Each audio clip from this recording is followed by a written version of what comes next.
After 2 successful collaborations together on The New World and The Tree of Life, it's fair to say that Malick has found a kindred spirit in cinematographer Emmanuel Chivo Lubezki. Let's go up the hill. Go. But quickly! Quickly, Eric! An unconventional shooting style such as Malick's requires an intimate familiarity between director and cameraman, and the technical shorthand he shares with Lubezki has sustained their creative partnership through the entirety of this freefall triptych and beyond. Informally dubbed the Dogma, this unwritten list of visual guidelines gives their crew vital shape in an otherwise improvisatory, dependably chaotic shoot. All 3 films share a similar visual presentation due to this dogma, primarily shot on 35mm film with anamorphic lenses and kinetic camera movements that give a floating, ethereal flair to an endlessly cascading flow of lyrical compositions and effervescent moments. That said, the nature of the dogma is such that it can be routinely disregarded when the moment calls for it. After all, why bother to draw up a list of rules if you have no intention of breaking them? The freefall triptych is notable for Malick and Lubezki's frequent juxtaposition of various film and video formats, resulting in a volatile alchemy of mixed textures. Like The New World and The Tree of Life before it, To the Wonder complements the 35mm footage with a larger 65mm gauge for select sequences featuring McAdams. The 2 gauges blend rather seamlessly, allowing for a much more subtle effect that imbues her scenes with a practical, visceral hyperreality, compared to the comparatively dreamy gauziness of Kirilenko's. Additionally, To the Wonder finds Malick incorporating digital photography for the first time. A sequence featuring Kirilenko navigating the rain-slicked Parisian streets at night was shot with a red camera, achieving a cosmopolitan sleekness and increased detail in the low light. The film opens with chunky video footage shot on a specialized Japanese toy camera, instantly defying our expectations about how a quote-unquote Malick film is supposed to look. Knight of Cups adds GoPro footage to the mix, while Song to Song expands upon this very digital palette with several shots captured on an iPhone. In many of these instances, there seems to be no rhyme or reason as to what format is used when, suggesting that Malick and Lubezki's improvisatory approach compelled them to go with their gut and pick up whatever came felt right for a given scene. A 2:35:1 aspect ratio helps to unify these disparate, seemingly incongruous formats, culminating in an impressionistic effect that evokes the multi-textured tapestry of memory. Lubezki once again proves himself a master of natural light, consistently backlighting his subjects against a fickle, fluctuating light source that adds an ever-present veneer of romantic realism. The sun makes up for its unreliability by offering a quality that electrical film lights can't quite replicate, the dim, romantic glow of magic hour.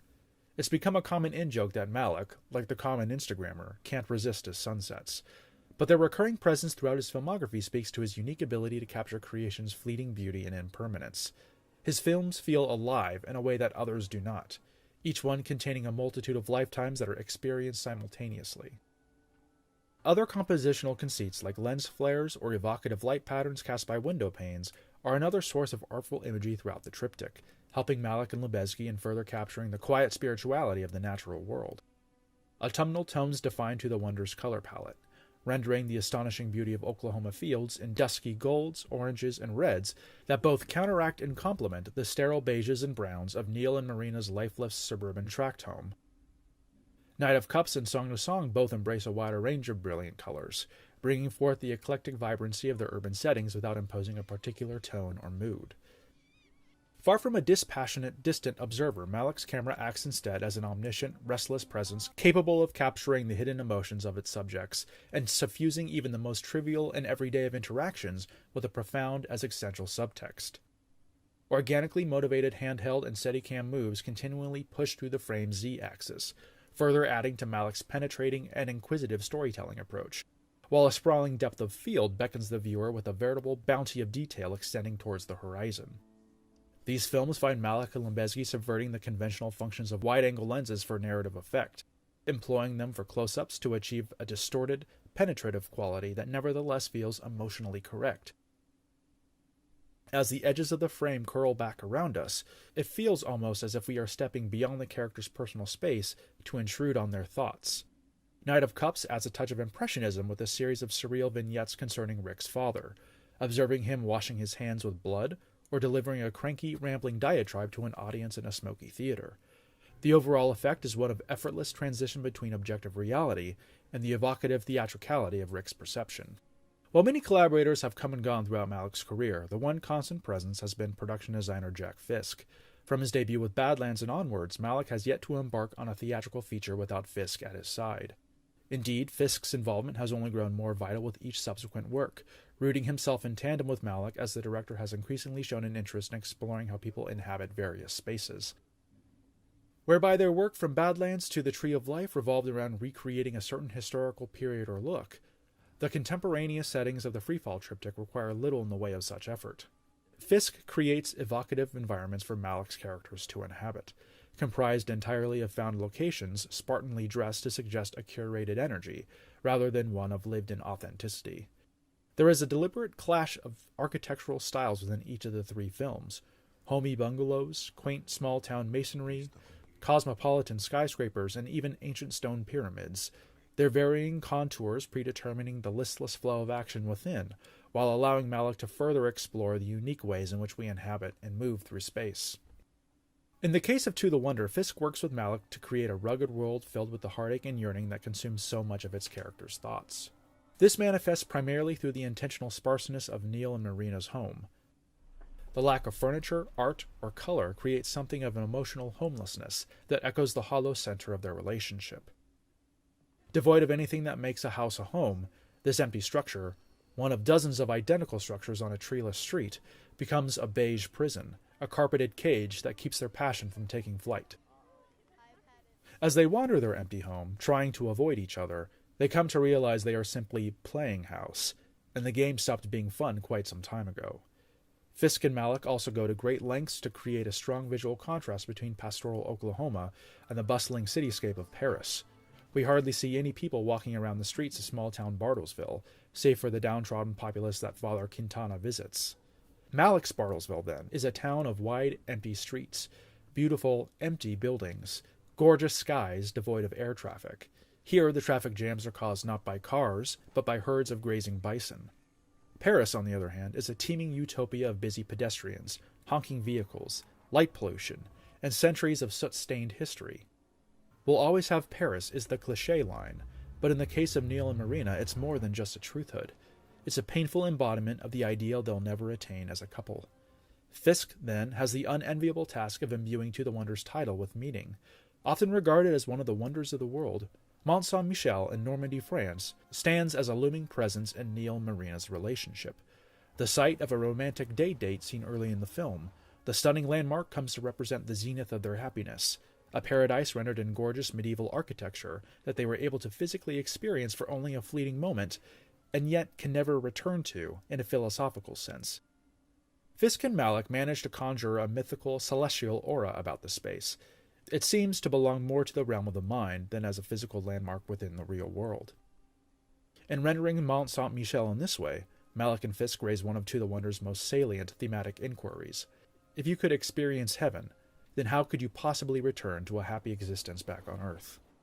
Befitting a narrative about the inherent emptiness of Tinseltown, Malick and Fisk frame the contents of Knight of Cups' image so as to highlight the constant impression of artifice.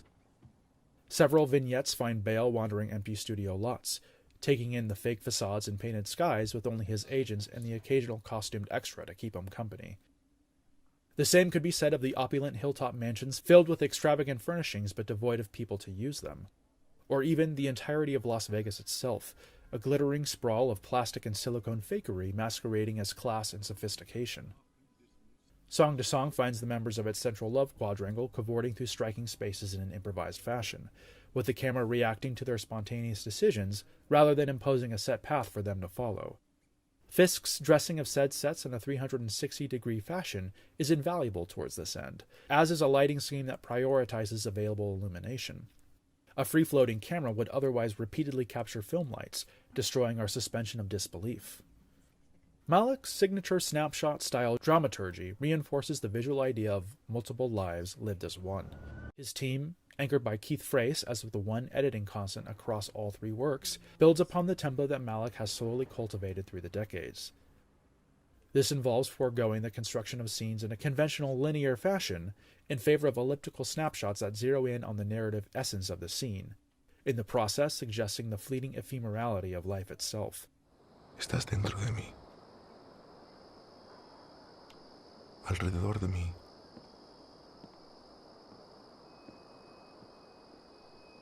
y no tengo ninguna experiencia de ti.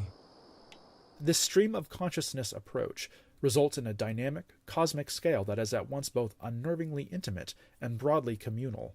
A churning brew of suggestive vignettes, jump cuts, and concise metaphorical imagery bonded together by oblique lyrical voiceovers that effortlessly hop in and out of multiple perspectives. Granted, Malick's singular storytelling aesthetic doesn't exactly facilitate a straightforward or undramatic post-production process. To the Wonder found the performances of actors like Jessica Chastain, Michael Sheen, Barry Pepper, and Michael Shannon completely cut out, as Malick ruthlessly worked his footage into coherent shape. The first cut of Song to Song was reportedly 8 hours long, and the arduous 3-year process of cutting the film down to size would subsequently force Malick to reapproach financiers for completion funds.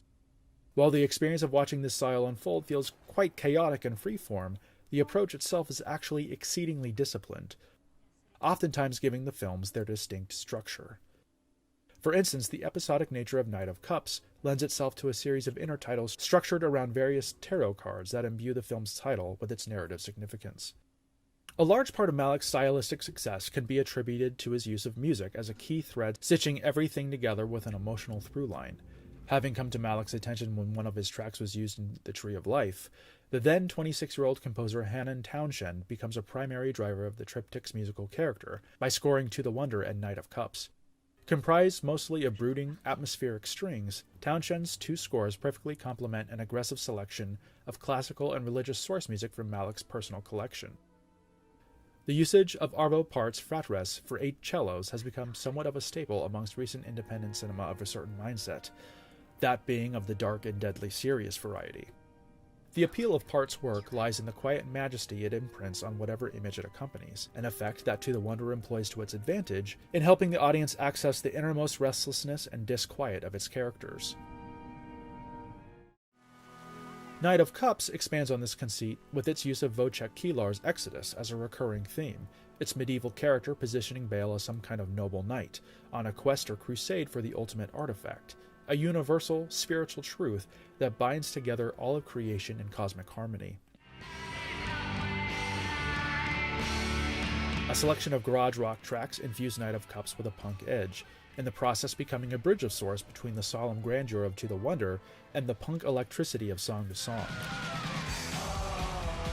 With Song to Song in particular, Malick forgoes an original score entirely, in favor of a sprawling mix of sourced cues that speak to music's integral role in the film's overall fabric. Said tracks span a wide range of musical genres and traditions, combining the indie rock and EDM characteristic of Austin's music scene with Malick's personal taste for vintage rockabilly, gospel hymnals, and classical cues like Camille Saint-Saëns' Danse Macabre, or Zbigniew Preisner's From the Abyss. On Licky Lee's cameo performance, her track I Know Places projects a heavy melancholic presence that reflects the character's sense of self-alienation during a key passage. You became suspicious. Malick's execution of his freefall triptych makes it immediately apparent that he intends on finding the purest form of his relatively newfound voice, paring the building blocks of cinema down to their most essential constituent parts, and then re-engineering their construction entirely. If plot can be thought of as the support structure in conventional narrative, Malick's approach prefers to build with theme and emotion, ultimately achieving a final form that one could credibly call the visual equivalent of poetry. Much like poetry, Malick's storytelling is predicated upon the art of suggestion, allowing the audience to fill in the connective tissue between scenes with their own unmanipulated emotions and experience. This makes for an exceedingly personal and deeply felt viewing experience that strikes to the heart of Malick's polarizing status as an artist. The act of watching a Malick film is an active one, whereas many people simply prefer a passive watching experience that requires little in the way of emotional or intellectual investment. On top of that, the nature of his stories, especially those contained within To the Wonder, Knight of Cups, and Song to Song, prompts a high degree of self-reflection on the audience's part, forcing them to reckon with their own faults and imperfections. Many instinctively recoil at the suggestion of harsh self-evaluation, whereas others draw inspiration and focus from it. It wouldn't be surprised if there was a strong correlation between that dichotomy and the spread of Malick's supporters and detractors. 6 features into his career, Malick has cemented the cornerstones of his artistry into a relatively narrow set of thematic preoccupations: the loss of innocence, the spirituality of nature, and the built environment's ability to alienate instead of shelter. While one might argue this should result in predictable, repetitive filmography, the themes that appeal to Malick fortunately provide a lifetime's worth of narrative and artistic possibilities. The evolution of his particular aesthetic is driven by a never-ending philosophical pursuit of the answers to big questions. Why are we here? What is my purpose? Who am I really? Malick's restless camera reinforces the inquisitive nature of his storytelling, and the increasingly abstract nature of his editing serves to drop the audience directly into the mindsets of his characters. By paring down dialogue scenes to their fragmented essence and supplying narrative meaning through ruminative, hushed voiceover, Malick crafts an omniscient but not dispassionate perspective of the world, allowing us to drift in and out of multiple streams of consciousness. These voiceovers often have a regional twang to them, serving as further opportunity to convey character. To the Wonder distinguishes itself in this regard by leaning into the international nature of its plot, featuring subtitled voiceovers rendered in Marina's native French, or Father Quintana's reverent Spanish. The content of the voiceovers themselves varies only slightly from character to character, allowing Malick to hammer home on the film's big ideas from a relatively comprehensive and unified standpoint, while also reinforcing our psychological interconnectedness to one another as sons and daughters of creation. All of Malick's work to date is predicated upon the central idea of innocence lost, to the extent that most of his films begin with a committing of a cardinal sin that the protagonist must then spend the rest of the story answering for. In Badlands, it was Holly and Kit's lust for each other that caused them to shoot down her father and go on the run. Pride drove Days of Heaven's Bill to kill his employer and escape to the Texas Panhandle. Wrath was responsible for the wanton bloodshed and destruction throughout the Thin Red Line. The conflict between the settlers and the Algonquin people of Virginia, depicted in the New World, was primarily caused by the settlers' greed. The cardinal sins that drive Malick's freefall triptych are envy and gluttony. To the Wonder's exploration of envy is manifest in the combative passion exhibited by Neil and Marina. Insecure in the knowledge that their relationship will never be as solid as they want it to be, they swing wildly between breathtaking romance and seething contempt for each other, pushing and pulling like an unstable star about to go supernova. That they are surrounded by the natural world's beauty is a constant, nagging reminder of their estrangement from it. They are imperfect beings in a perfect world, and their awareness of this fact causes an existential unmooring that corrupts the soul. Knight of Cups uses gluttony as a framing device for Rick's hedonistic lifestyle, wherein he constantly binges on drink and sex, and hopes it will satiate the bottomless hollow that is his core. Song to Song deals in a combination of both sins, in that its characters are surrounded by a feast of life's myriad pleasures, and yet they can't help but covet what belongs to their neighbor. While Malick's cinematic explorations of spirituality have always been grounded in the syntax and iconography of the Judeo-Christian tradition, To the Wonder easily stands as not just his most overtly religious film, but as one of the most truly soulful experiences in recent memory. The mention of quote-unquote religious entertainment normally calls to mind preachy, straight-to-video melodramas that induce only groans and jeering laughter from those outside the frenzied echo chamber of contemporary American evangelism. These cinematic parables wear their capitalistic ambitions on their sleeves, seeking only to impart cheap moral platitudes to the already converted. Malick offers an alternative and far more intellectually satisfying example of religion as a thematic device, framing his characters' spiritual crises through the prism of Catholicism. Serving as a kind of inverted mirror image to the Tree of Life's appreciation of creation's inherent beauty, To the Wonder captures the Catholic guilt of lost innocence and the existential ache of imperfection, the latter of which is manifest quite viscerally in the disease, decay, addiction, and deformity that Father Quintana repeatedly encounters. Where the Tree of Life embraces faith, To the Wonder questions it, holds it at arm's length, and asks tough questions of it. From Malick's perspective, blind faith is not the same thing as true faith. Indeed, the foundation of one's very being must be tested before achieving true spiritual actualization. The cold world, reinforced quite neatly by the film's melancholy autumnal backdrop, must first beat us down before we can truly appreciate its fleeting beauty. If our lives are like a river, constantly flowing forward through time, then the architecture of both the natural and the built environment determine its course, guiding our movements as we pass through. Coming from the soot-stained streets of Paris, Oklahoma might seem perfect to Marina. However, she gradually comes to know its corruption, the industrial decay, the health concerns, the pollution that is a direct byproduct of her idealized American lifestyle. The cruel irony is that Paris offers no quarter either. The whimsical, vibrant old-world city where Neil and Marina first fall in love is not the alienating, overpopulated, and dirty Paris that Marina finds when she moves back. The manner in which Malick depicts these locations with his camera doesn't necessarily change as the film unfolds.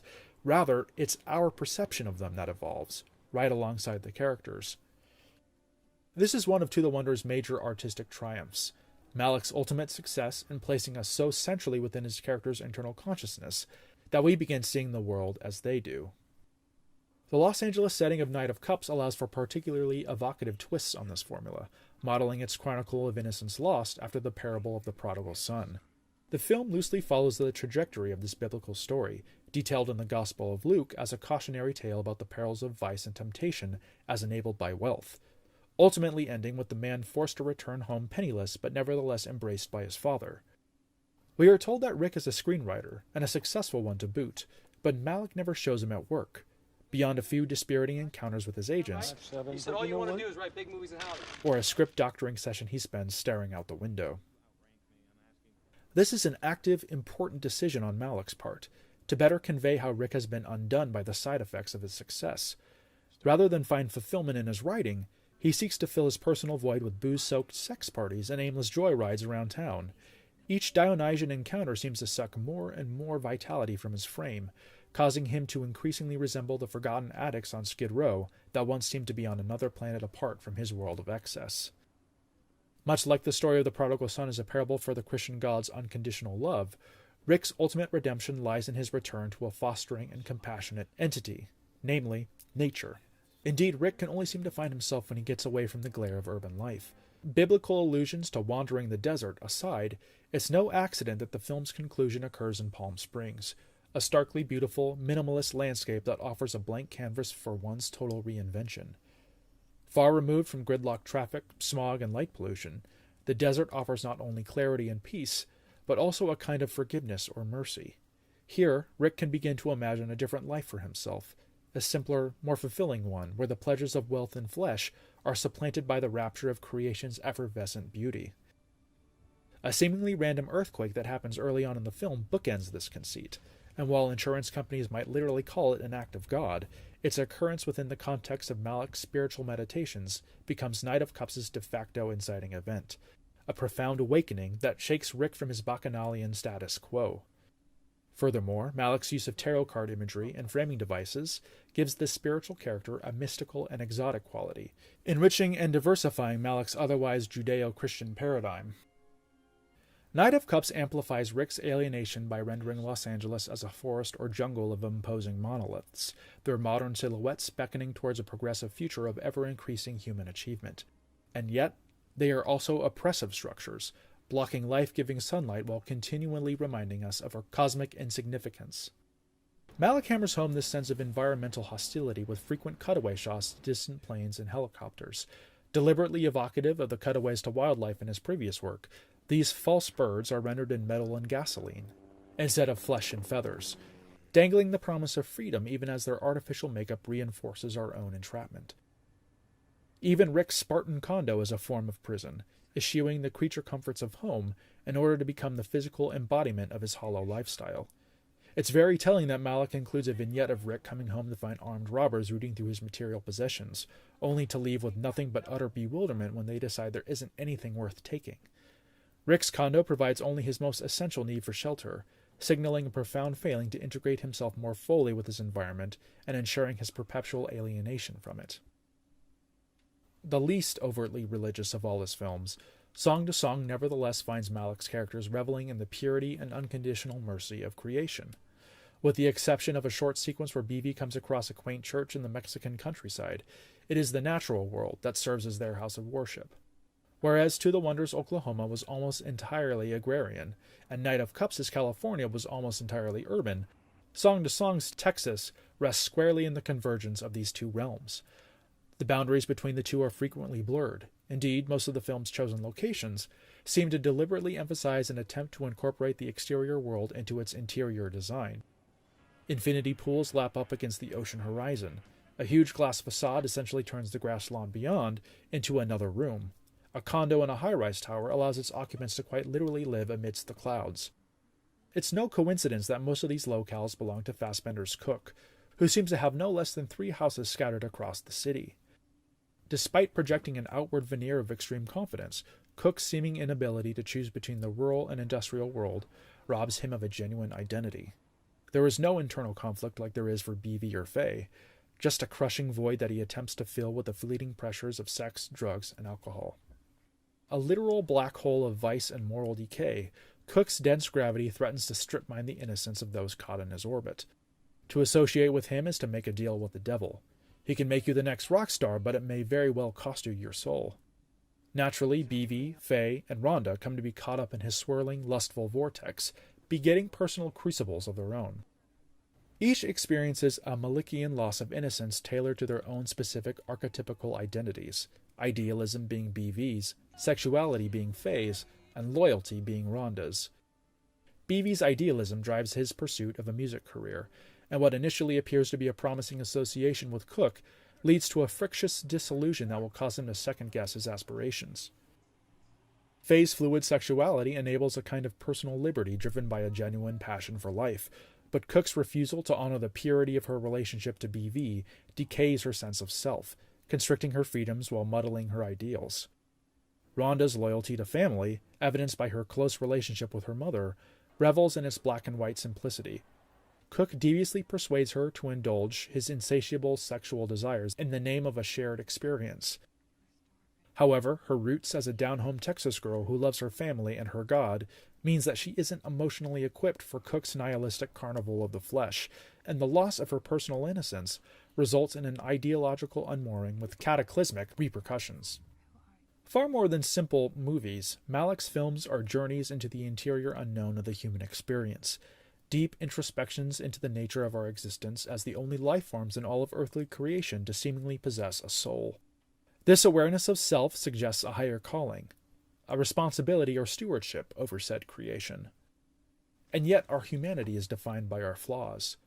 Our efforts to build something greater than ourselves are continually undone by the basic needs of our existence, the need to eat, to sleep, to connect with another person, to laugh. We are not gods, as much as some of us want to think so.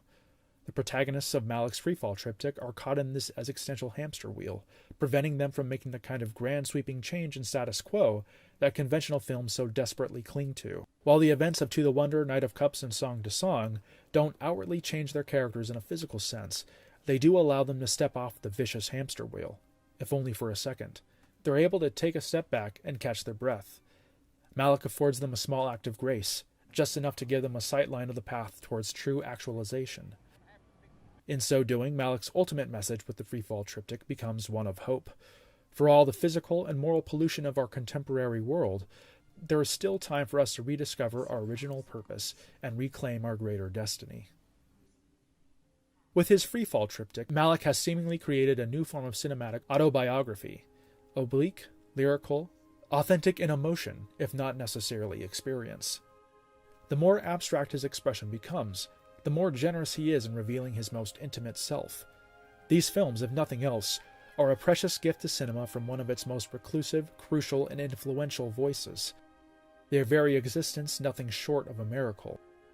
The burst of creativity that has driven Malick through this decade has dramatically reshaped his cinematic legacy, from that of an enigmatic maker of American myth to the figurehead of a rebellion against filmmaking convention.